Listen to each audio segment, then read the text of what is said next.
Good evening, welcome to MUFON Los Angeles. My name is Steve Murillo. I'm the State Section Director here at MUFON LA. We have a great program in store for you tonight. Some of the information is probably going to shock you guys.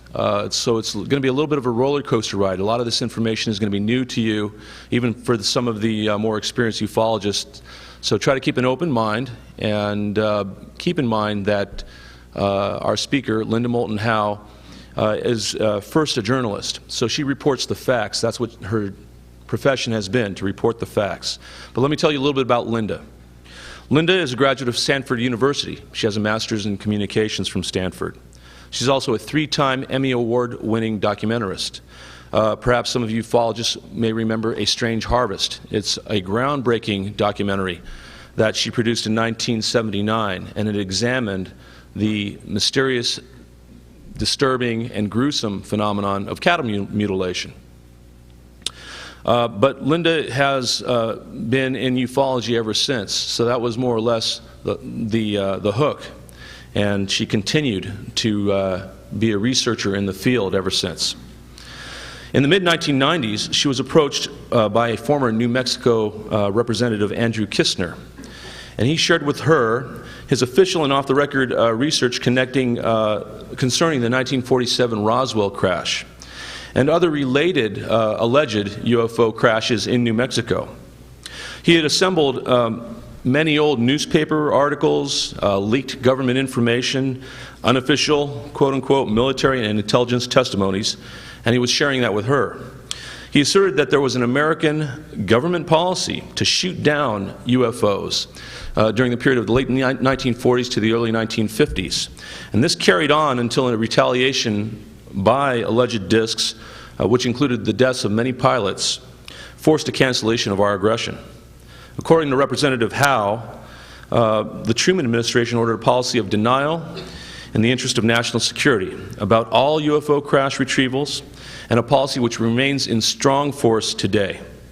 Linda will present information tonight about the possible nature of the disc retaliation and other disturbing phenomenon linked to the non-human intelligence controlling these discs. I want you guys to put your hands together and give a warm welcome to Linda Moulton Howe.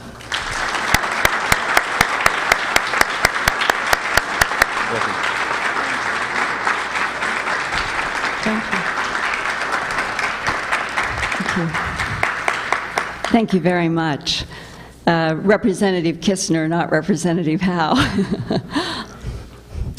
Well, first, I would like to congratulate MUFON for persisting with trying to bring people together to hear, hopefully, information that, unfortunately, we don't get on the 6 o'clock news, and we rarely get on any news programs about phenomena that are occurring around this planet on a regular basis. And it seems that there should be more attention, but what I've learned is that it is not in the interests of the political powers that be to have anybody paying attention to the phenomena for reasons that perhaps by the time that I have finished tonight, that you will share where I have come to feel a certain kind of sadness and compassion for people in the government, in any government, that have been faced with what seems to be emerging as a pattern of an almost underbelly about why the government of the United States, in cooperation probably with the British government and our other allies from World War II, would have come to a decision perhaps as early as the Roosevelt administration, but certainly officially in the Truman administration, that there had to be a policy of denial in the interests of national security for the foreseeable future. And it is now about 60 years later, and it is still in force. And what I'm going to try to do tonight is to lay out a kind of evolution as I have gone through it, from having been introduced by Andrew Kistner to material that he had received from sources while they were actively working in White Sands in the late 80s, in the early 90s when he was there.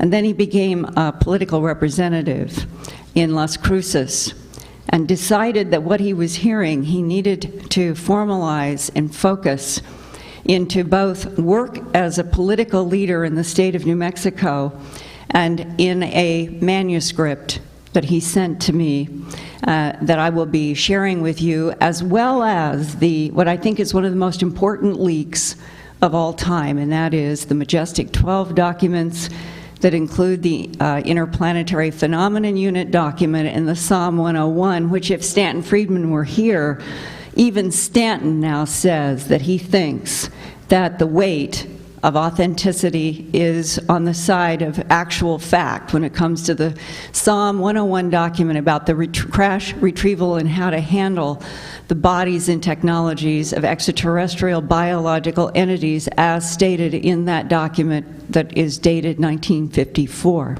As Steve was saying in the introduction, it was in the mid-1990s for the first time when I was approached by former Las Cruces, New Mexico State Representative Andrew Kistner.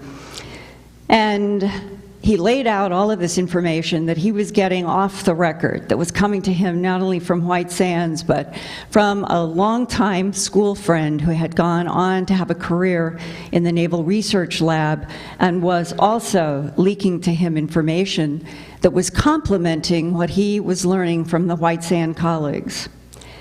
And Representative Kistner, in that position, officially asserted to me that what he had learned is in the late 1940s to early 1950s, there was an American government policy to shoot down unidentified aerial discs, but the discs retaliated. Many of our pilots died, which forced an end to our shoot-down policy, and the year that I understand that our policy was rescinded was 1954. I will present information about the possible nature of the disc retaliation and other phenomena linked to an apparent non-human intelligence in those discs. Representative Kistner said that he learned President Harry S. Truman ordered a policy of denial in the interests of national security about all UFO crash retrievals and all related matters, a classified executive order in force to this day, according to Representative Kistner. In 1993, Andy Kistner also shared information with New Mexico Congressman Steve Schiff, who had asked the Government Accounting Office to investigate the controversial July 1947 Roswell UFO crash for maybe the 6th or 7th time that people had asked for investigations and were always told, nothing happened. It was only a weather balloon. The GAO investigation was reported July 28, 1995, in a document entitled Results of a Search for Records Concerning the 1947 Crash near Roswell, New Mexico. 8 months later, Congressman Schiff died after a long battle with skin cancer, and he was 51 years old. After his death, the Washington Post and Associated Press wrote, and this is a quote, Congressman Schiff gained headlines in 1993 when he reopened a federal investigation into the so-called Roswell incident in which extraterrestrial beings were purported to have crashed northwest of Roswell, New Mexico in 1947, unquote. And I bet that is the first and only time that the Washington Post has ever put the word extraterrestrial in the same paragraph with a story about a congressman. The U.S. Air Force would not concede that it has long been hiding extraterrestrial evidence. Instead, the Air Force argued in its June 1997 report, Roswell Case Closed, that a secret high-tech spy balloon called Project Mogul had crashed, not an alien spacecraft. This was about the third time that the Air Force had come forward saying they were going to close the record on Roswell, and this time the only thing they did was change weather balloon to a spy balloon called Project Mogul. Further, the Air Force said that any reported bodies could be explained as wooden dummies or wounded or dead pilots in government research. Now, wooden dummies and dead pilots were a brand new twist on the U.S. government's previous insistence for half a century that the only thing that had come down between Roswell and Corona in July of 1947 was a weather balloon. And even the mainstream media, led by CBS, did some research and reported that wooden dummies were not dropped out of any balloons anywhere in the United States until the mid-1950s, not 1947. And this was one of those moments where the Air Force's changing explanations implied knowledge of another truth and deliberate cover-up. Congressman Schiff's GAO investigation did turn up this July 8th, 1947 teletype message from the FBI in Dallas to FBI headquarters in Cincinnati, Ohio. And the FBI memo read to, quote, Director and Strategic Air Command, Cincinnati, urgent. Flying disc information concerning name blacked out, headquarters, 8th Air Force. Telephonically advised this office that an object purporting to be a flying disc was recovered near Roswell, New Mexico, this date. The disc is hexagonal in shape, which is six-sided, and was suspended from a balloon by cable, which balloon was approximately 20 feet in diameter. Another blacked out name further advised that the object found resembles a high-altitude weather balloon with a radar reflector, but that telephonic conversation between their office and Wright Field had not borne out this belief. So in the same telegram, they are contradicting the balloon and reflector hypothesis. Disc and balloon being transported to Wright Field by special plane for examination. Information provided this office because of national interest in case. Blacked out, in fact, National Broadcasting Company, Associated Press, and others attempting to break story of location of disc today. Blacked out, advised would request Wright Field to advise Cincinnati office results of examination, no further investigation being conducted. An FBI spokesman confirmed the authenticity of this teletype message to Congressman Schiff. And since the teletype message says investigators decided that the hexagonal-shaped object was not a weather balloon, does that mean that the unidentified object had collided with a high-altitude balloon and both had come down? Beyond this FBI message, the Defense Department did not or would not provide Congressman Schiff any 1947 documents from the Roswell Army Airfield. The excuse was that messages sent from the Roswell base in 1947 had somehow been destroyed without authorization. That DoD reply so angered Congressman Schiff that he held a news conference in Washington, D.C. to express his terrible frustration. Schiff told reporters, quote, the GAO report states that the outgoing messages from Roswell Army Airfield for this period of time were destroyed without proper authority, unquote. And those are the messages that would have shown how military officials in Roswell were explaining to their superiors exactly what was happening. Congressman Schiff said, quote, it is my understanding that these outgoing messages were permanent records which should never have been destroyed. The GAO could not identify who destroyed the messages or why, unquote. Schiff also added, quote, at least this effort caused the Air Force to acknowledge that the crash vehicle was no weather balloon. That explanation of a weather balloon never fit the fact of high military security used at the time. Tonight, I have information from former New Mexico State Representative Andy Kistner to share about why President Harry Truman allegedly authorized a 1947 classified executive order and extension of the War Powers Act that would enforce a strict cover-up of all matters related to an extraterrestrial presence on this planet. For several years, one of Andy Kistner's most important sources was a high-ranking officer at White Sands Proving Ground who died in 1998. And here is what that officer told Kistner were national security reasons to deny the ET presence. Government insiders saw radar and photographs in 1947 which showed advanced aerial devices which easily paced our rapidly moving V-2 rocket tests. Government insiders were shocked that an advanced beam technology can lift up and lower animals and people. Government insiders concluded at least one non-human agenda is to harvest genetic material from animals and people transported by that beam technology. And government insiders learned that the non-human intelligence has and will retaliate if attacked. In 1994, I received this unpublished book manuscript entitled Peculiar Phenomenon, Early United States Efforts to Collect and Analyze Flying Discs by then New Mexico State Rep. J. Andrew Kistner from Las Cruces in Donna Ana County. He felt that the public should know what he had been hearing from insiders at White Sands and the Naval Research Lab. The facts were, he said, that UFOs had been seen and photographed during V-2 rocket launches and that anti-aircraft artillery was deliberately fired at the discs.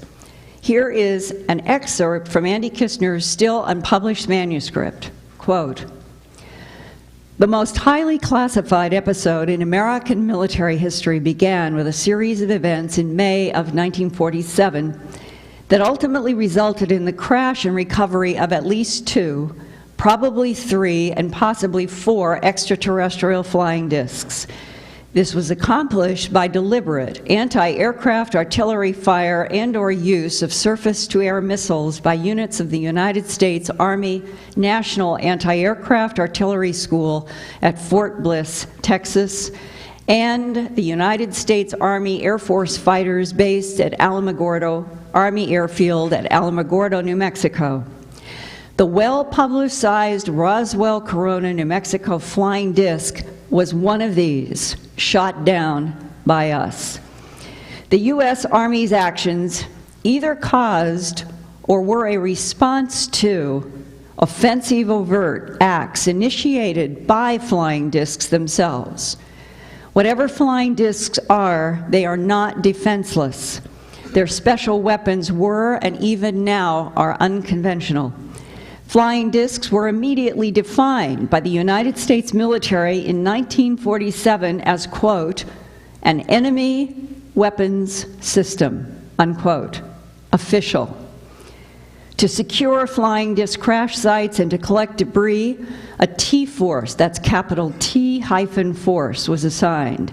And in a 1992 book entitled Science with a Vengeance, T-force was described as, quote, a specialized U.S. military unit assigned a mission to take, hold, and defend a specialized enemy facility or a specific piece of enemy equipment possessing high scientific or technical value as defined by Office of Scientific Research and Development and the Joint Chiefs of Staff during World War II.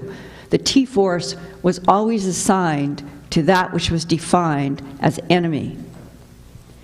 Andrew Kistner said that, quote, once collected, the foreign discs were processed and analyzed for Dr. Vannevar Bush, chairman of the Joint Chiefs of Staff's Research and Development Board, shown in this photograph shaking hands with America's first Secretary of Defense, James Forrestal, after Dr. Bush was sworn in as chairman of the Research and Development Board on September 30th, 1947. That would have been only 3 months after at least 3 discs came down in the state of New Mexico. Dr. Bush was also director of the Office of Scientific Research and Development that cooperated with the Atomic Energy Commission's Los Alamos Scientific Laboratory and its now famous Z division at Sandia Base that was also linked to research and back engineering of extraterrestrial technology. Representative Kistner also was told that, quote, custody of flying discs was permanently vested in civilian authorities by classified presidential executive order in July 1948, and the reason would be to keep the public from having any official access to what was happening as long as it was put in a civilian category. That civilian authority was the Atomic Energy Commission and its national laboratories. AEC participated with the Department of Defense's Air Force Systems Command, the Naval Research Laboratory, and the Research and Development Board of the Secretary of Defense, also established in late July 1947. The Research and Development Board coordinated all scientific inquiry, the chairman of the Joint Chiefs of Staff provided military support, and the National Security Council, newly formed in August of 1947, served as overall program coordinator, and it is my understanding that to this day, that the batons passing through the Majestic 12 group has always been through some kind of very compartmentalized section inside the National Security Council. Quote, "It should be noted that within these major institutions, the investigations and retrieval operations of flying discs were and are today classified in compartments that are very small. It is not the entire institution that has knowledge. Rather, it is only specialized components within much larger complexes that have need-to-know access about the non-human presence," unquote. In his manuscript, Andy Kistner picked out the afternoon of May 15, 1947, as the first deliberate American effort to shoot down a flying disc. V-2 rocket tests at White Sands were underway, and that day, one was launched to an altitude of 84 miles. It carried instruments to measure cosmic and solar radiation temperatures, ionospheric measurements, and photo experiments for the Naval Research Lab. The V-2 rocket crashed east of the impact zone on the outskirts of Alamogordo, New Mexico. And about that V-2 crash, here is what the May 16, 1947 Las Cruces Sun-News article headlined, quote, "Lieutenant Colonel Harold R. Turner, White Sands Proving Ground commanding officer, blamed, quote, peculiar phenomena, unquote, for the erratic test flight of a German V-2 rocket which landed only 6 miles east of Alamogordo," unquote.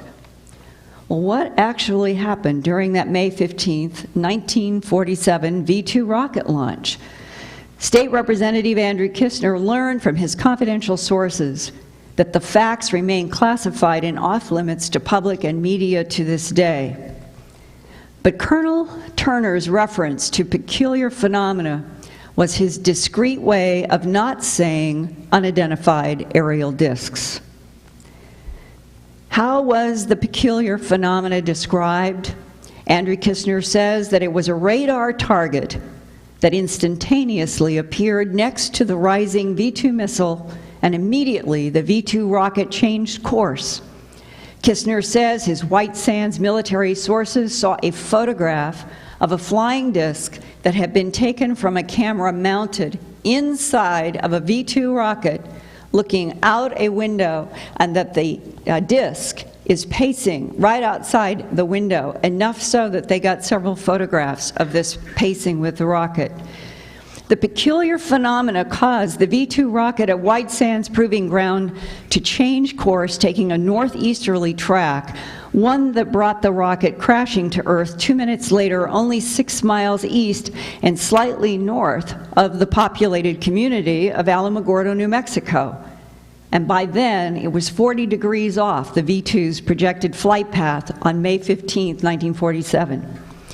An Army officer at White Sands Proving Ground told Andy Kistner, quote, "The peculiar phenomenon object was defined as hostile in that it appeared to have affected the V-2 rocket's trajectory. It was by every definition an advanced foreign weapons system. Effort would be expended to guard against further intrusions, and high priority was assigned to collect a specimen of the technology for further analysis, and covertly was stressed, if possible," unquote. That phrase, high priority assigned to collect a specimen of the technology, meant the creation of covert American government units to bring down unidentified flying objects which could pace launch V-2 rockets and cause them to veer off course. Those retrieval units operated under projects Moondust and Pounce, which were responsible for securing airspace over White Sands Proving Ground. One of their classified missions was to aggressively bring down the advanced discs to study and potentially back-engineer. The first time that I was ever exposed to this idea that we were trying to take discs out of the sky, make them crash, was back in the early 1980s when I first sat down with Len Stringfield, a pioneer in crash retrieval investigations, the author of UFO Situation Red, who did remarkable work in trying to keep track, both in the United States and around the world, with stories having to do with crash retrievals. He had been working with the Air Force in an official capacity in the early 1950s from his home and office area in the Cincinnati, Ohio region, and he told me he had personal knowledge from the U.S. Air Force that there were orders to shoot down what were called foreign aerial discs at the end of the 1940s. But he said, quote, "Linda, we lost so many of our own airplanes and pilots that the order was rescinded by the mid-1950s," unquote. And again, my understanding is that the order was rescinded in 1954, 2 years after the big intense flap over Washington, D.C., in which there were so many objects seen over the Capitol and tracked on radar at high rates of speed in July 1952. Did the United States deliberately use weapons to bring down one or more foreign discs? Well, Andy Kistner says the answer is definitely yes, and his source was a good friend who had previously worked for the Naval Research Lab. And I'm going to play for you now just a brief excerpt from a conversation with Andy Kistner when he was a representative. And I'm going to play this now through the microphone. If we can make it work. He was a co-worker of mine, and he'd, back in the mid-60s, been taken to a facility somewhere in the state of New Mexico that was underground, and there was a warehouse, and there was a flying disc inside the warehouse, inside this bunker. And he noted visually and was told verbally by the briefing officer that this was one of several flying discs shot down at Roswell in 1947. And what he observed and was told was that it was shot down with 20 millimeter cannon fire. And he observed on the flying disc penetrations of the skin and exit holes through the top of the aircraft, through the top of the flying disc, and was told that it was a product of 20 millimeter cannon fire. According to the Smithsonian's National Air and Space Museum, quoting, in July 1944, 3 years before all of the activity in Roswell and White Sands with the discs, the Navy's Bureau of Ordnance requested Section T, that same Section T, of the Office of Scientific Research and Development to study anti-aircraft missiles to counteract the Japanese OCA, piloted bombs and other suicide weapons sent against the United States in the Pacific. The requirements was for a missile to shoot down a plane at a range of 20,000 yards at an altitude of 30,000 feet. Quote from the Smithsonian. 4 months later, by November of 1944, the Navy's Bureau of Ordnance assigned the Applied Physics Laboratory of the Johns Hopkins University in Silver Spring, Maryland, to undertake the development of radar-guided surface-to-air missiles. This project became known as Bumblebee, which produced several ramjet-powered missiles. So if someone says to you, we did not have surface-to-air missiles to try to take down discs in the late 1940s, you can say, I'm sorry, go to the Smithsonian, and you will find that we did. Spurred on by his off-the-record military and intelligence sources, Representative Andy Kistner studied newspaper archives and came to the startling conclusion that, quote, it does not appear that flying discs were passive actors in 1947. Between May 9th and July 31st, more than 600 military and civilian airplanes crashed worldwide, unquote.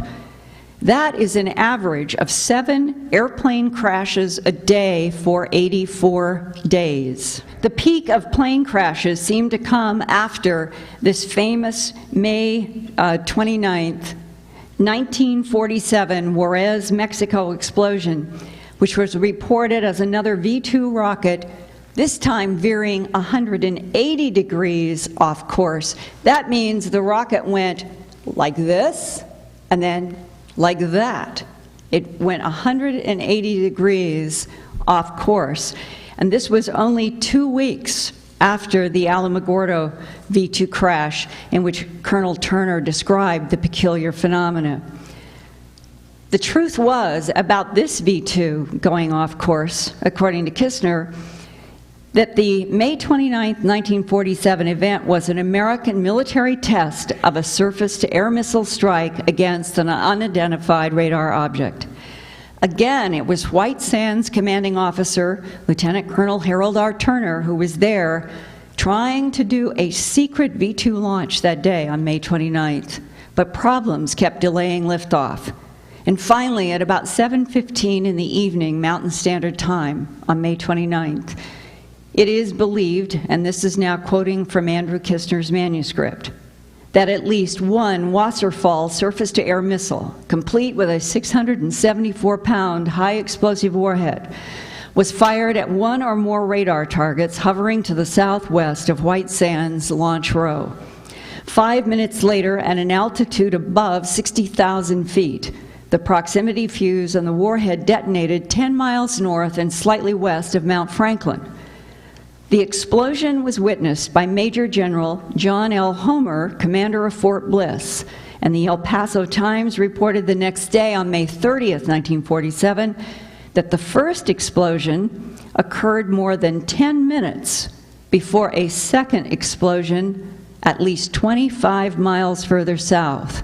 General Homer dispatched troops to look for missile wreckage and to investigate the first crash site that was 10 to 15 miles northwest of Fort Bliss going toward White Sands and Mount Franklin.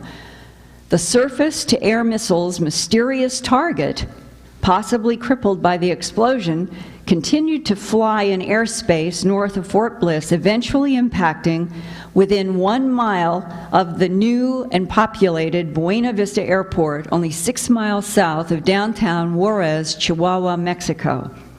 Local residents described a blinding flash of light, followed by a tremendous pressure wave and the appearance of a mushroom cloud. The concussion of the blast was sufficient to crack windows 6 miles north of the crash site, while an electric clock stopped at the El Paso County Sheriff's Office, apparently due to the blast effect. Whatever the mysterious radar object had been was not apparent, because it was totally vaporized. Small shreds of burned gray metal fused with molten sand and rock are all that were found near a 50 feet by 24 feet deep crater outside of Juarez. There was no V-2 rocket body at the bottom of the crater hole, and nothing, they found nothing. It was never learned what the security detail dispatched by General Homer found at the site of the first explosion on the east or west side of the Franklin Mountains east of Anthony, New Mexico. And that happened 12 minutes before the explosion in Juarez, where we expected we would find at least our V-2 missile and what the unidentified radar object was. An effective cover story was immediately provided to the press that another V-2 launched from White Sands Proving Ground had gone astray, experienced a total gyroscopic failure, flew 180 degrees off course, and crashed in Mexico. The entire Juarez garrison's rocket recovery efforts resulted in bringing back only a small pile of debris, and there was no explanation why the launched missile, our own V-2 missile, vaporized entirely, unquote.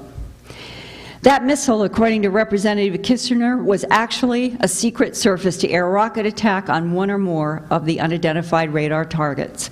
Another mysterious and important visual detail was provided by the editor of the Las Cruces Sun News, who watched the May 29, 1947 launch and said, that there were 2 first-magnitude stars near the missile before it headed down out of the daylight sky to crash. And it's very clear that in a daylight afternoon situation, you don't see stars in the sky. Andrew Kistner reports that within 72 hours of the Juarez incident, 29 airplanes crashed around the world, killing 198 people. The worst disaster was near LaGuardia Airport in New York, where a United Airlines plane took off, crashed, and burned, killing all 38 people aboard. While government civil aeronautics investigators were returning from the LaGuardia crash, an Eastern Airlines DC-4 went nose down and crashed, killing everyone aboard. According to an eyewitness of the second crash, quote, "I saw the plane in a steep glide and several gleaming things like metal fell away from the plane as it hurtled down," unquote. Were those gleaming things more of the unusual phenomena that appeared on radar alongside V-2 rocket launches and in the photographs taken through the windows? More than one pilot who survived airplane crashes in 1947 said that their airplane was at high takeoff, its speed going down the runway, but there was no lift under the wings at all, and they could not even take off. By June 15, 1947, President Harry S. Truman ordered a special board of inquiry to investigate American air safety. Among his appointees was Dr. Jerome Hunsaker, chairman of the National Advisory Committee for Aeronautics. Dr. Hunsaker was also included on the top secret Majestic 12 list, advising President Truman on the extraterrestrial presence. 2 days later, President Truman's Special Board of Inquiry held a secret session seeking means to prevent air crashes such as have taken, at that time, 146 lives on commercial airlines since May 29, 1947, the date that the V-2 rocket came down in Juarez after doing a 180-degree turn in the sky. 5 years later, on July 29, 1952, newspapers across the United States reported, quote, "Air Force orders jet pilots to shoot down flying saucers if they refuse to land. The Air Force revealed today that jet pilots have been placed on a 24-hour nationwide alert against flying saucers, with orders to shoot them down if they refuse to land," unquote. This is from the Seattle Post-Intelligencer with a Washington, D.C., July 28, 1952 dateline. We have two other newspapers now, Stanton Friedman, Grant Cameron, Bob Wood, and I. We're looking for more of these newspapers. And the significance of this particular date, the fact that publicly it was now asserted in the press that there was a standing order to shoot down flying saucers, came at exactly the same time that there had been the two episodes over the nation's capital in which there had been discs seen in the skies and tracked on radar, and the headlines of that story many of you are, I'm sure, are very familiar with, when Washington, D.C. was up in arms over what was in the sky and flying right over the White House, the Pentagon, and all areas that were supposed to have nothing flying over them. H. Marshall Chadwell, Assistant Director of Scientific Intelligence for the CIA, reported to the Director of Central Intelligence, quote, "During July 1952 alone, official reports totaled 250 UFOs. Since 1947, there had been 1,500 official reports. Of the 1,500 reports, quote, Air Force carries 20% as unexplained, and of those received from January through July of 1952, it carries 28% unexplained. Quite a contradiction to the famous, notorious, and totally misleading Project Blue Book public release. Little did I know when I began investigating the worldwide animal mutilations in 1979 for the CBS TV station in Denver that it would lead me through that Alice in Wonderland mirror to that parallel universe where government insiders seem to know a lot about aerial discs and extraterrestrial biological entities while they keep all the rest of us completely in the dark. By 1983, I was working on a home box office TV special called UFOs, the ET Factor. On April 9th, I had a meeting at Kirtland Air Force Base's Office of Special Investigations in Albuquerque, New Mexico, with an AFOSI special agent named Richard C. Doty. Agent Doty showed me an alleged briefing paper for the President of the United States about unidentified aerial vehicles and entities. One of the pages contained a list of locations where American military and intelligence units had retrieved aerial vehicles described in this paper as extraterrestrial. There was no beating around the bush. It was extraterrestrial, along with humanoid bodies, both dead and alive. In addition to the well-known name Roswell, other sites on this crash list included Magdalena near the plains of San Augustine in New Mexico, Kingman, Arizona, northern Mexico south of Laredo, Texas, and Aztec, New Mexico. In 1986, William Steinman and Wendell Stevens wrote a book entitled UFO Crash at Aztec, A Well-Kept Secret. The front cover photograph is familiar to those of you who have made the trek to Hart Canyon, about 12 miles northeast of Aztec, where it seems now it's becoming more and more clear that a 99-foot diameter silver-colored lens-shaped craft was allegedly found on top of the mesa in a spot where even the rocks have been sheared off, apparently by the force of the craft's impact. And you can go there today and you can see these sheared off rocks. Here's a group of us at the alleged landing site in March of 2002 during the Aztec UFO conference, including left to right, Carl Flock, Jim Mars, Stanton Friedman, me, Scott Ramsey, and Stan Gordon. We're standing around a plaque that's dedicated at the location of a silver disc crash, is what it says, according to eyewitnesses in 1948. Some of those eyewitnesses were policemen from Aztec and Cuba, according to their surviving families today, and this is new information as of this past year. The investigator who found those families is businessman Scott Ramsey, Vice President of Sales and Marketing for Express Wire Services in Charlotte, North Carolina. He's standing between Stan Gordon and me on the right in this group photograph. Scott Ramsey's curiosity was provoked by tantalizing details in this book by Frank Scully, Behind the Flying Saucers. And the reason is that Scully talked about the early detection of an aerial disc by top secret radar discs in New Mexico, a disc that allegedly was tracked by radar down through the atmosphere to Aztec.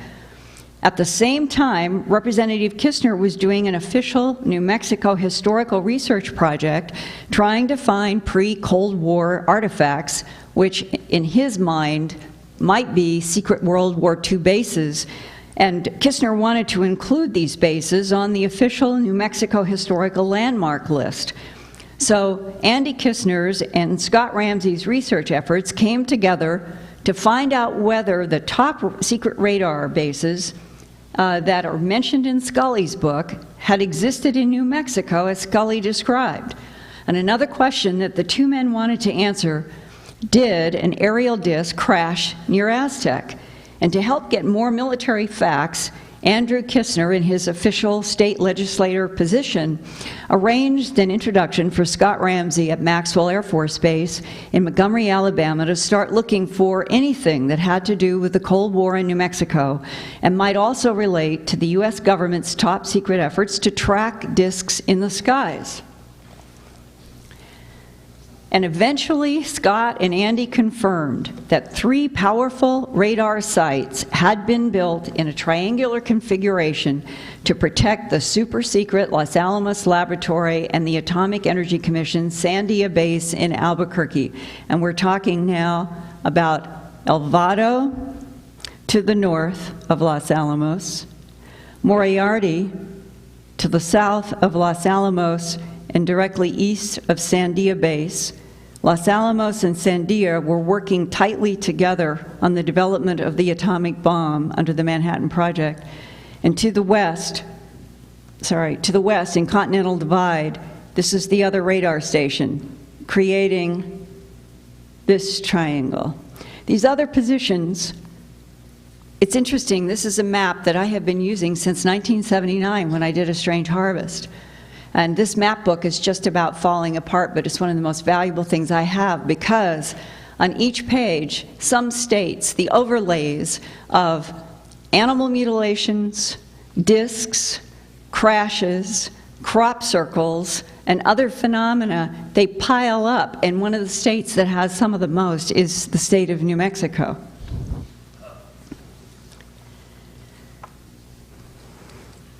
Now, Los Alamos here, it was a really good place to start out trying to test this new radar, both for protection, because this was the Manhattan Project, the most classified thing that our government had going for it at the time, and they were very concerned about Sandia Base to the south.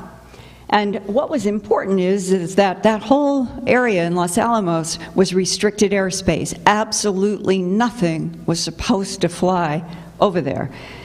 Well, this was important because it was clear to the Defense Department that any metallic object that flew through that trio of radar sites, when they were fired up, would not come out of those strong microwaves without damage to whether it was our machines in the sky or something else's.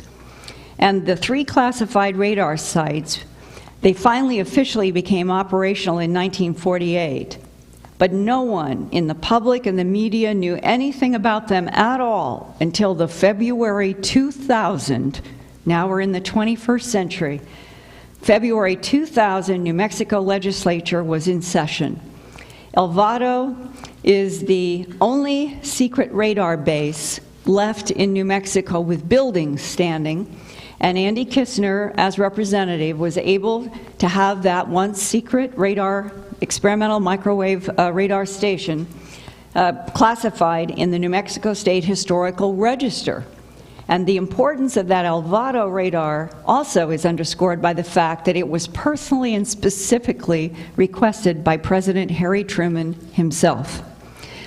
El Vado officially functioned in secret from 1948 to 1958 and was also known as Tierra Amarilla Air Force Station P8. The other 2 radar sites at Moriarty, east of Albuquerque, and Continental Divide, west of Albuquerque, those 3 radar sites became part of what was known as the American Aircraft Control and Warning System, or AC&W. That expanded to 411 radar sites from 1948 forward throughout the United States and eventually evolved into NORAD, the North American Airspace Defense Command. AC&W also became known as LASHUP.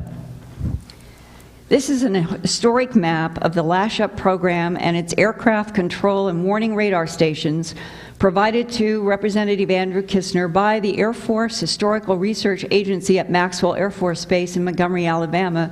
And you'll notice the 3 sites are on there that we've just discussed in New Mexico. During Scott Ramsey's research about the 3 classified radar bases, he looked for evidence that a disk crashed near Aztec.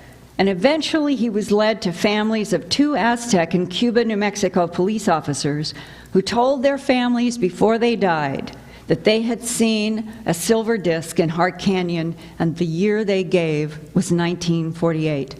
Scott Ramsey told me what the policemen said they saw on that Hart Canyon mesa during a night in 1948 probably March, and this is the first, just in the last few months, is the first time that Scott Ramsey has talked about this at all, because at first the families did not want him to say anything, and then they now are allowing him, as long as he, so far, is not identifying the families today. Scott Ramsey. He finally said to the family, you know, that actually did happen. I'm one of the police officers at the crash site that day. And, you know, going back to the family members, they remember him saying, I was one of the police officers at the scene. Apparently, though, there were 3 involved. And the one I will mention, and that was Andy Andrews, he was probably in his 50s back at the time of the Aztec incident.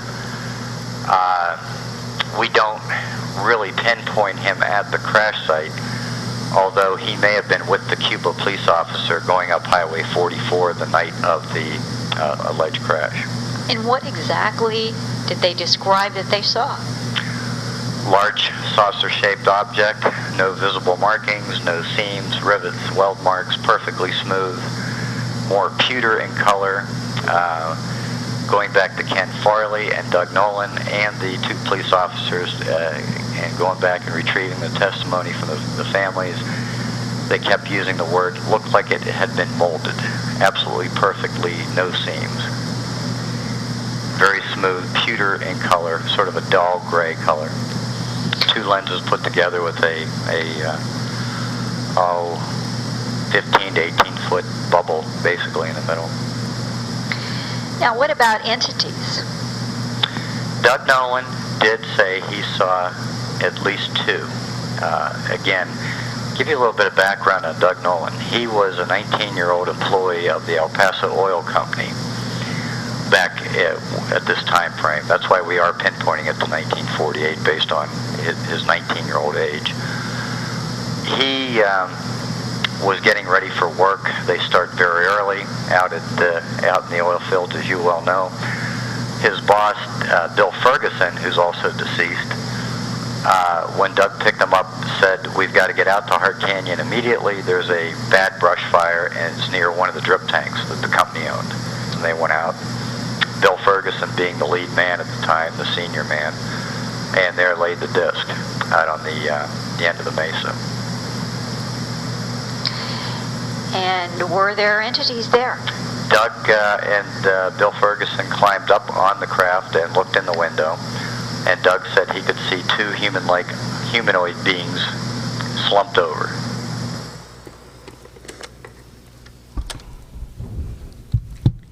Such testimonies from policemen and eyewitnesses before their deaths show how well the U.S. government has been able to keep secrets. The Truman administration's strict order of denial and cover-up about UFO crashes and retrievals in the interest of national security has been in effect for nearly 60 years. Did the U.S. military shoot down near Aztec, this silver disk, by cannon fire or by strong microwave radar because it was considered to be a foreign enemy's weapon system? There have been unofficial leaks by military people and others about the discovery of a large disk near Aztec, and this photograph taken by investigator and author Bill Steinman back in the 1980s was what Bill called the, quote, actual Aztec disk crash site, unquote, with charred and sheared off rocks. In addition to the alleged presidential briefing paper that I was shown at Kirtland Air Force Base in 1983 that listed Aztec as a UFO crash site, I have also seen other information about a 99-foot diameter, and that number is given specifically, measured to that strange diameter of 99-foot diameter silver disk with a dome recovered in Farmington and Aztec region. Several years ago, I received a military officer's confidential interview entitled, quote, "The Report on the Crash at Farmington." The officer said that he saw a black and white photograph of a silver disk in a classified file. This image is his computer recreation of that black and white photograph. The geographic location that was given in the file was Farmington, New Mexico, quote, prior to 1950, unquote. The military officer said dead, non-human beings were found inside the craft. The name Farmington in that classified file was thought to have been used because in the 1940s, Farmington was a larger town then than the nearby rural community of Aztec.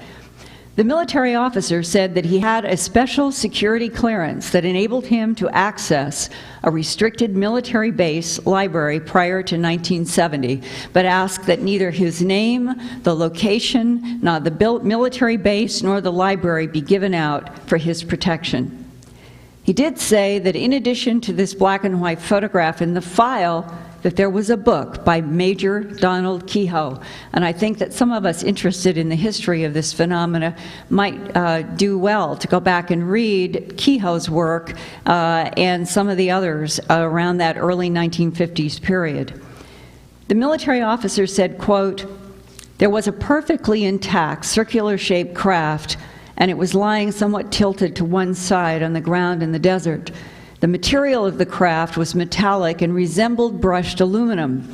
It was stated that there were portholes on the cabin part of the craft, but they were not made of any type of glass, and the portholes could not be seen from afar. They could only be detected up close. The report said there were 2 bodies, badly charred. So was the interior of the cockpit of the craft. The bodies were said to be about 4 feet in height. According to the report, we were not responsible for bringing this craft down. The implication was that the United States had shot down other discs. There was mention of a magnetic fault or opening or something like that located in the area where this craft came down. There were 3 of these faults or magnetic openings located in North America. One was in the southwest around the Texas-New Mexico area, one was somewhere in the Carolinas, and one was somewhere in the northeast sector," unquote. The report referred to several crashes, plural, which were compared to the disc found in the Farmington crash file. The officer said, quote, "Officials felt that only people in professional levels were capable of dealing with this information. Based on what occurred with the Orson Welles War of the Worlds radio broadcast in 1938, this information could create panic. Then it would threaten to break down the industrial complex that supports the military, and it would obviously undermine the military. And it could possibly reduce our ability to counter an attack by a hostile alien culture. But it was also clear that the intent of these particular beings was not known."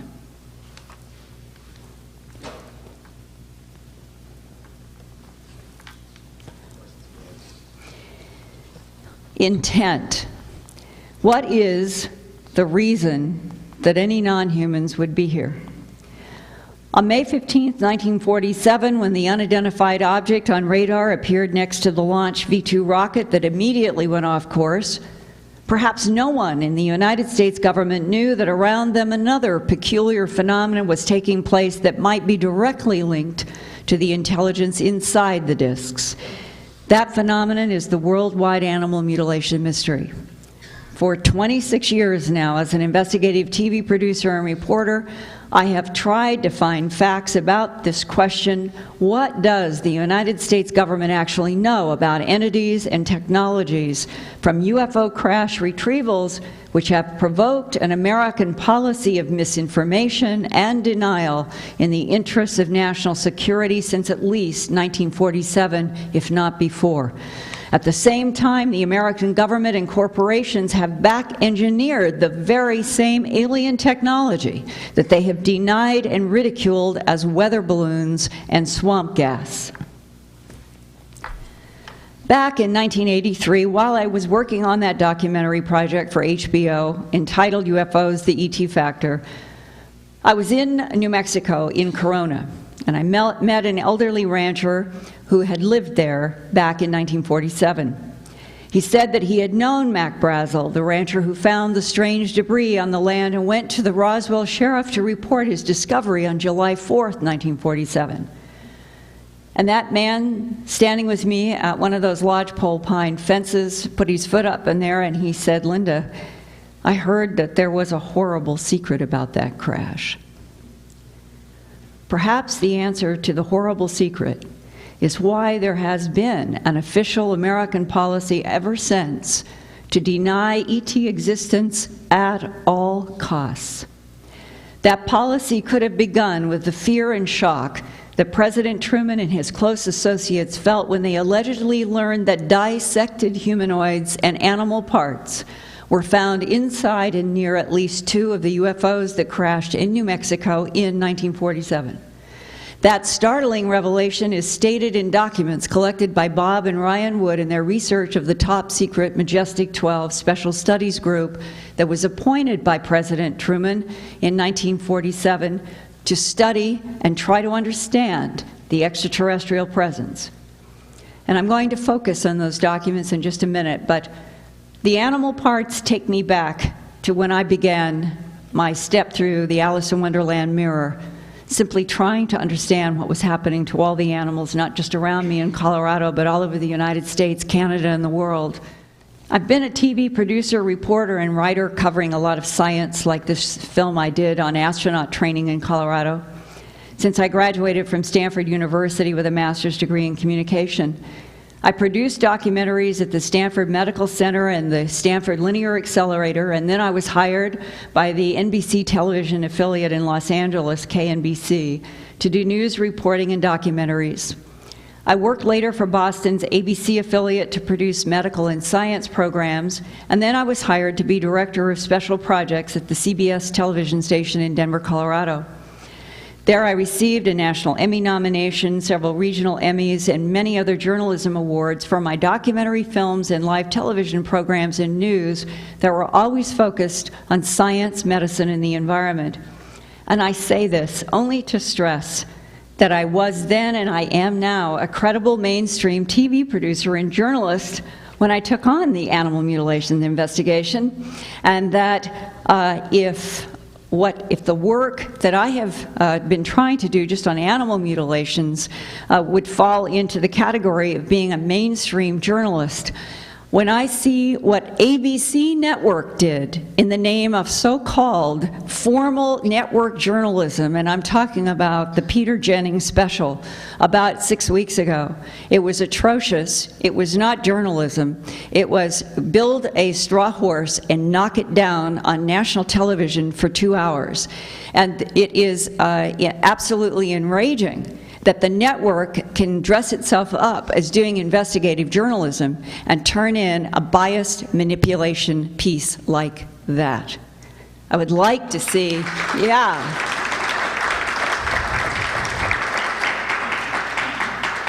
If the networks would just simply take the facts, if we were doing something that was showing what was going on in the Roosevelt and the Truman administrations as part of what I'm trying to share tonight, how refreshing that would be.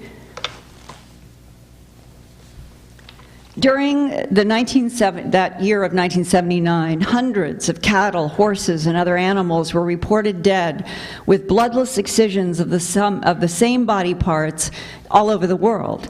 And it was exactly the same type of unusual animal deaths that law enforcement had been reporting since at least the early 1960s. I've seen the same animal mutilation report in a Huntsville, Alabama newspaper with a date line of 1961, and I now know that the reports go back much earlier. I wanted to get to the bottom of this mystery, and I produced the documentary A Strange Harvest. And what I'm going to do now is just quickly go through, for those who may not understand why this is not satanic cult, this is not predator, and the forensic evidence that's been collected over at least the last 2.5 decades that I know about personally takes it outside of the realm of people being able to do this. And we're going to start with the classic. An ear, an eye, a circle of flesh, around the eye, half the jaw flesh, the tongue removed and a vertical deep cut within the throat, as in the Sterling, Colorado case back in the summer of 1976. I talked with the sheriff. This animal was warm to touch when they took this photograph. And this steer in Caldwell, Kansas, discovered on January 31st, 1992. A veterinarian pathologist examined the tissue from the mutilated excisions and confirmed that the cuts had been made with high heat. Also, the yellow arrow points at 2 missing teeth. This is a common characteristic of many mutilated animals, but not widely reported. Back in 1980, after my documentary A Strange Harvest was first broadcast, which linked through law enforcement telling me that they were dealing with creatures not from this planet. This is what law enforcement was telling me, and it's reported through their statements in the film. I received a call from a Royal Canadian Mounted Police officer in Calgary. And there were unusual animal mutilations just rampant everywhere in British Columbia and around Calgary. And the stories were that the RCMP was on the track of a satanic cult that was responsible. And yet, on the other end of that phone call was the director of the RCMP Animal Mutilation Investigation. His name was Lynn Lauber. And what is he asking me? He said, "I've heard about your film. I would like you to send me a copy. I think that the direction you're going is the direction that we think this story goes," which was the ET link. And I said, "Sir, I understand, though, from the newspaper articles that I'm getting that you are on the track of satanic cults in Calgary." And there was this long pause, and he said, "It's not true. We don't have any evidence, but it's the way we are keeping the media and the public off our back." And he told me that. And he said, "Another thing I'd like to do is exchange photographs. We keep having a lot of missing teeth, and we've kept it as one of the pieces of the MO of what's happening in these mutilations, and we're not telling anybody. Have you found missing teeth?" And I said, "Yes, and sheriffs here in Colorado have asked me not to report it. I didn't report it in A Strange Harvest because they wanted to keep it as a piece of what the MO was in case there were copycats." So I'm showing you one of the many animals that were found with teeth removed, but it has never been very publicly reported. Other animal mutilation examples are this horse found dead and mutilated in Raymer, Colorado on June 22nd, 1993. The sexual organs are usually excised as in this completely bloodless removal of half the udder from this cow's white belly near Elizabeth, Colorado in September of 1982. This animal was alive and well at noon. The husband and wife ranchers checked a pasture 1/4 of a mile from the front of their house where they were on the outside all day painting the house. This was a pasture and where they had 33 pregnant cows. This was one of them. At 5 o'clock, Mr. DeZuris got in his truck to go get hay and found this animal like this. Between noon and 5, they never heard anything, they never saw anything till they found this animal in this condition. All 4 teats were bloodlessly cored out of the udder of this Idaho cow in 1989. The penis and testicles were bloodlessly removed in this cookie cutter oval from this bull in Manila, Utah in 1982. Rectal and or vaginal tissue is removed in nearly 100% of the animal mutilation cases, and sometimes tails are also cut off at the tailbone at the base of the spine, as in this 1976 Sterling, Colorado calf. Animals have been found dead and mutilated on face powder, dry ground, or wet sand without a single track around them, not even their own. And dozens of times the excisions have had a serrated edge, which veterinarian pathologists have confirmed were made with high heat. Lasers are an obvious first thought, but the problem is animal excisions upon examination under a microscope by qualified hematologists and pathologists do not have carbon residue, which is commonly found after veterinarian and human laser surgeries. We're a carbon-based life form. There should be carbon under a microscope where heat has been attached or applied by a laser. But when we have looked at animal mutilation excisions, we have never found any carbon residue. Now, perhaps the most startling discovery in animal mutilation research ever has been particles of pure bovine hemoglobin on animal bodies, such as this 2,000-pound Black Angus bull discovered in Red Bluff, California on January 17, 1997. There is no known medical way to produce pure hemoglobin except in a laboratory centrifuge. These particles were found around the bull's large circular chest excision by investigator Jean Bilodeau and on the bull's testicle. She sent them to biophysicist W.C. Levengood for analysis. Levengood looked at the particles under a microscope, which showed what is called a common mud cracking appearance that you see in dehydrated organic material. Infrared spectroscopic examination of particles found on the bull's chest excision and his testicles proved that the material was pure bovine hemoglobin. Here is the spectra from the testicles. Here is the spectra from the chest. Here is what's called a baseline comparison. This was bovine hemoglobin purchased from a lab for the baseline comparison to what was found on the animal. Pure bovine hemoglobin. Pure hemoglobin particles were also discovered on another 2,200-pound mutilated bull found in Alberta, Canada in October of 2000. The next year, pure hemoglobin particles were also found on an Alabama cow shown here in February of 2001. Biophysicist Levengood was very puzzled about how pure bovine hemoglobin would end up on 3 dead cattle ranging from California to Alberta, Canada to Alabama. He wrote in one of his reports, quote, "The bovine hemoglobin's presence suggests a processing of the whole blood has occurred at the excision site," meaning out in the pasture, but that's not possible. The usual procedure for isolating hemoglobin from whole blood is rather complex. It involves separating red blood corpuscles from the lighter plasma components by centrifuge. The plasma is siphoned off and ether is added to the corpuscle paste, causing the cells to burst. Another centrifuge process removes the ruptured cell envelopes and leaves a clear red solution of hemoglobin. So it is unlikely that a procedure such as this would be done on site in the pasture.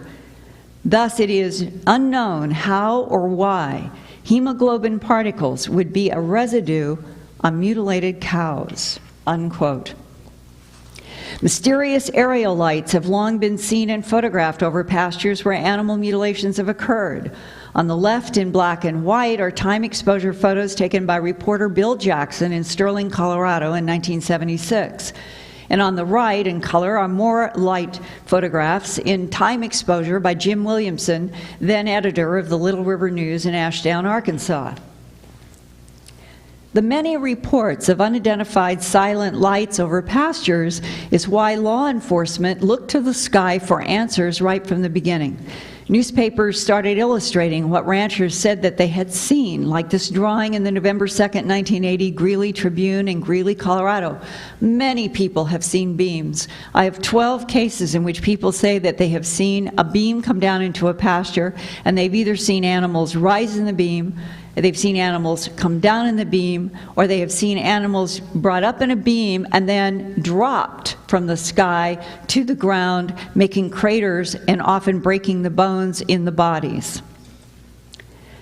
And the United States military had knowledge of something coming from the skies and killing and mutilating animals around the world since at least the early 1950s, according to Lieutenant Colonel Philip J. Corso, now deceased, who wrote the important 1997 book, The Day After Roswell. In his book, Colonel Corso described many advanced technologies that the United States government retrieved from crashed non-human aircraft and back-engineered. One of those technologies, according to Colonel Corso, was what came to be known as a laser scalpel in modern earth medicine. On page 47 of his book, Colonel Corso wrote, quote, "Why did the extraterrestrial inhabitants of the craft have a cutting device like this aboard their ship? It was not until later, when I read highly classified military reports about cattle mutilations in which entire organs were removed without any visible trauma to the surrounding cell tissue, that I realized that the light beam cutting torch was being used by the aliens in medical experiments on our livestock," unquote. But what exactly is the nature of the extraterrestrial cutting device is still puzzling, because we have not been able to find any carbon residue. So we still don't know what precisely the cutting instrument is in the mutilations. Before he died, Colonel Corso talked to me in private about the many classified documents that he had seen in Washington, D.C. in the 1950s to the 1960s after he returned from his World War II assignment in Italy. He told me that he had read with his own eyes highly classified reports dated as early as 1951. 1951 would be only 4 years after all of the action between Corona, Roswell, and White Sands. And that the 1951 and other reports that he saw were about animals found in several parts of the world with bloodless excisions of the same tissues, the same patterns, and no tracks around the bodies. Colonel Corso said that those classified reports specified that the animal mutilators were, quote, extraterrestrial biological entities. The subject was so sensitive, he told me, because the United States government was scared that if the public knew something from outer space was able to pick up heavy animals in beams of light, remove tissue and liquids with advanced instruments, and then return the animals dead and mutilated to pastures, that Americans and the world would panic. Also, the advanced technologies needed to be kept out of the hands of our human enemies and developed and patented by American companies. That, he said, was of the highest priority.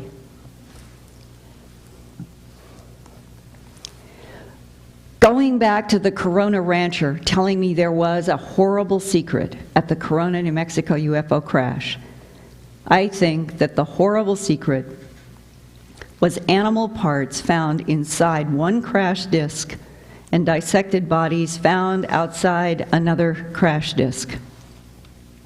One of the many important documents gathered by Bob and Ryan Wood and displayed for study at their website, majesticdocuments.com. If anybody in here doesn't go to www.majesticdocuments.com, I urge you to do this.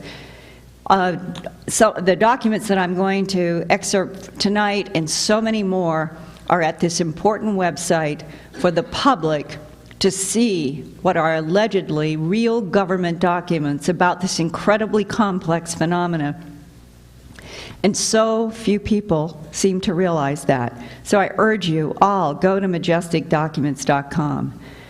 This one is entitled Top Secret Ultra Interplanetary Phenomenon Unit Summary Intelligence Assessment, and this IPU document begins, quote, "The extraordinary recovery of fallen airborne objects in the state of New Mexico between 4 July to 6 July 1947. This, by the way, is a leaked document that, as far as the Woods and others investigating inks, type styles, is as far, and Dr. Wood would say this is an authentic document. This summary was prepared by Headquarters Interplanetary Phenomenon Unit, Scientific and Technical Branch, Counterintelligence Directorate, as requested by A period, C period of S period G2 at the expressed order of Chief of Staff," unquote.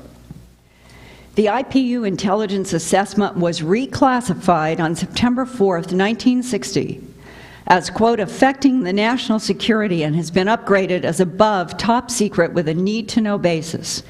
Only those authorized persons with magic access may have access. Upgrading scheduled to commence only with an approved presidential executive order with approval of U.S. Majestic Intelligence and Security, unquote. This reclassification was done by the authority of Lieutenant General John Samford, Director of the National Security Agency, and approved by Alan Dulles, Director of the Central Intelligence Agency, and stamped Top Secret Ultra. On page 6 of the IPU document, 5 alien bodies are described as they were found with a crashed aerial vehicle at a site on the northern end of White Sands Missile Range in July 1947. That was identified as Landing Zone 2. Here's Corona, Landing Zone 1, the Mac Brazel Ranch, Landing Zone 2 near the Trinity site where we dropped the atomic bomb first tests in 1945, and Landing Zone 3 east of Alamogordo near the Mescalero Apache Indian Reservation. First, on page 2, paragraph 4, the IPU intelligence assessment states, quote, on arrival at LZ2, personnel assessed the finds as not belonging to any aircraft, rocket, weapons, or balloon tests that are normally conducted from surrounding bases. First reports indicated that the first crash investigators from Roswell Army Air Force found that at LZ1 was the remains of an Army Air Force top secret mogul balloon project, and this is where the collision of a balloon and an object seems to be emerging, just like in that FBI, the telegram at the beginning of the presentation. They did find the remains of a Project Mogul balloon, but that's not all that they found there, as is going to become evident here. When scientists from the Los Alamos Scientific Laboratory arrived to inspect Landing Zone 2, that's the Trinity site at White Sands, it became apparent to all concerned that what had crashed in the desert was something out of this world. Also, the IPU Intelligence Assessment, paragraph 11 states, quote, as to the bodies recovered at Landing Zone 2, it appeared that none of the 5 crew members survived entry into our atmosphere due to unknown causes. Dr. Detlef Bronk, he's also on the Truman Majestic 12 list, has been asked to assist in the autopsy of one well-preserved cadaver to be done by Major Charles Ray. From what descriptions the team was able to learn and from photographs taken by intelligence photographers, the occupants appear in most respects human, with some anatomical differences in the head, eyes, hands, and feet. They have a slight build, about 5 feet tall, with grayish-pink skin color. They have no hair on their bodies and are clothed with a tight-fitting flight suit that appears to be fireproof. Some of the bodies looked as if they had been burned on head and hands. Their overall stature reminds one of young children. It is believed that there were male and female genders present, but it was hard to distinguish. The most disturbing aspect of this investigation was there were other bodies found not far from Landing Zone 1 at the Mac Brazel site between Corona and Roswell that looked as if they had been dissected, and it's misspelled in this report, had been dissected as you would a frog. It is not known if Army field surgeons had performed exploratory surgery on these bodies. That qualifier indicated to some of us, even though it's not specified, that the bodies might be humanoid rather than animal. Animal parts were reportedly discovered inside the craft at Landing Zone 2, which was at the White Sands Missile Range site, but this cannot be confirmed. The team has reserved judgment on this issue. I also was told in the 1980s that one of the reasons that the Aztec crash was put under such a firm lock and key by the United States government is that when they got inside of that disk, the 99-foot diameter one, they found that the entire perimeter was all molded, that it was as if we had, that if we were capable of doing something 99 feet and making it all molded on the inside, and yet the mold had moving parts like drawers. And all of the drawers were supposed to be of different sizes, as if the whole thing had been calculated for very specific, containing of very specific sized objects. And when they opened up those containers, I was told they found a lot of animal parts inside of the Aztec craft. Dissected human bodies and animal parts inside of one of the craft must have scared President Truman and his colleagues so badly that they all agreed that a tight lid had to be placed on the UFO phenomenon, a policy of complete denial in the interest of national security while they tried to learn more and figure out what they were up against. Thus, the reason for the National Security Act of 1947 that created the Central Intelligence Agency, the Majestic 12 Special Studies Group, and presidential executive orders that required everyone associated with the extraterrestrial investigations to lie and misinform the press and the public in order to prevent panic and to maintain national security. And I have been told by more than one person, we must lie even before a congressional investigation. In addition to the dissected humanoids and animal parts, there was another disturbing event that would also have provoked the Truman administration's decision to keep all the real facts about UFOs and what was in them from the press and the public. In the year 1952, Truman's Majestic 12 Special Studies Group issued its first annual report as, quote, a review of the President's special panel to investigate the capture of unidentified plan-form space vehicles by U.S. armed forces and agencies, unquote. And back in the 40s, plan-form was a common word used then to describe anything that had sort of flat, curvy surfaces. On page 5 of the top secret MJ-12 report is paragraph F, Biological Warfare Programs, which states, quote, biological warfare programs in US and UK are in field test stages. Discovery of new virus and bacteria agents so lethal that serums derived by genetic research can launch medical science into unheard fields of biology. The samples extracted from bodies found in New Mexico have yielded new strains of a retrovirus not totally understood, but give promise of the ultimate biological warfare weapon. The danger lies in the spread of airborne and blood-borne outbreaks of diseases in large populations with no medical cures available, unquote. Now, retrovirus was not a common medical concept in 1947. We've tried very hard to find if Detlef Bronk used the term retrovirus in any of his medical writings. Examples of retroviruses today are HIV, leukemia, and the deadly Ebola virus that causes its victims to hemorrhage blood from every orifice, including the eyes. Retroviruses are composed only of RNA, which ends up getting healthy DNA in the host to incorporate the insidious RNA instructions into the genome of the cells, which then destroy. On page 9 of the top secret MJ-12 report, it states, quote, the panel was concerned over the contamination of several special engineering detachment personnel upon coming in contact with debris near the power plant of the craft, and that SED security detachment was from the 509th Composite Group based at Los Alamos with the Manhattan Project.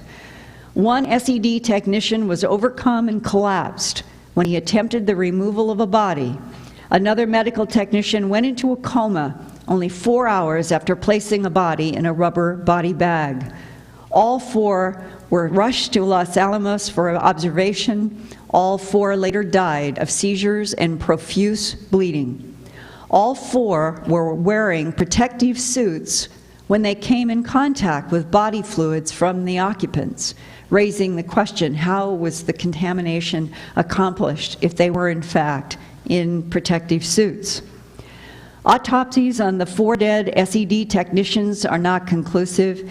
It is believed that the 4 may have suffered from some form of toxin or a highly contagious disease. Tissue samples are currently being kept at Fort Detrick, Maryland, and I would wager they are still there today. In the opinion of the Senior Atomic Energy Commission medical officer, current medical equipment and supplies are wholly inadequate in dealing with a large-scale outbreak of the alien virus, unquote. In summary, it would seem that compartmentalized insiders of the U.S. government have been running scared since at least 1947 and trying to keep any signs of their fear and lack of control from the press and the public. The peculiar phenomena that Colonel Turner mentioned in 1947 at White Sands that could simply appear in flight alongside top-secret V-2 launch rockets and apparently cause the V-2 rockets to change course and crash. And then when the government allegedly used weapons to forcefully bring some of the peculiar phenomena down to Earth, human airplanes seemed to crash at an alarming rate between early May and the end of July 1947, provoking President Truman to call for a special investigation of the aviation crisis.